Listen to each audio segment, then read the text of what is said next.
जैसा कि आप देख रहे हैं चैप्टर 3 चालू कर दिए हैं जिसका नाम है दो चरों वाले रैखिक समीकरण योग। हम 3.2 स्टार्ट कर रहे हैं जिसको हम बहुत ही आसान विधि प्रतिस्थापन विधि से हल करेंगे, जो आपको मैं बहुत ही आसान विधि से बताऊंगा। अब चलते हैं सवाल की ओर। पहला सवाल क्या है, x + y = 14 x - y = 4। इसको हम पहले हल के रूप में लिखेंगे।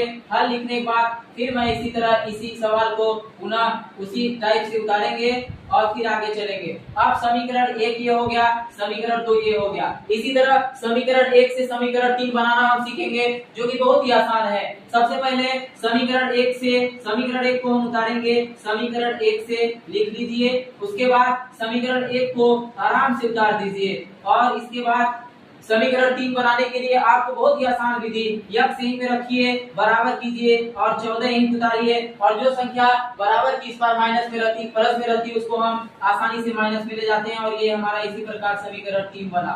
अब सब x का मान हम समीकरण 2 में रखेंगे, लिखेंगे यहाँ x का मान समीकरण 2 में रखने पर।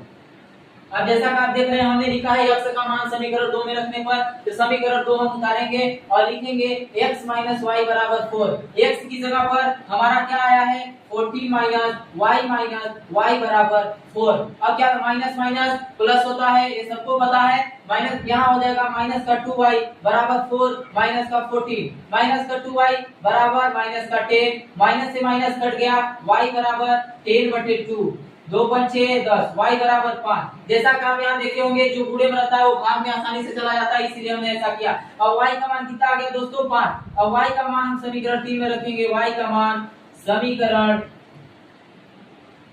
3 में रखने पर, जैसा आप देख रहे हैं हम सीधे भाषा में लिखते हैं y का मान समीकरण 3 में रखने पर हमने समीकरण 3 को उतारेंगे, लिखेंगे x बराबर 14 - y। अब x बराबर लिखते जाएंगे 14, y की जगह पे -5 आया तो -5 रख देंगे। अब x बराबर हो जाएगा 14 में से 5 घटाएंगे 9 बचेगा। इस तरह से हमारा 3.2 का पहला सवाल हुआ कंप्लीट।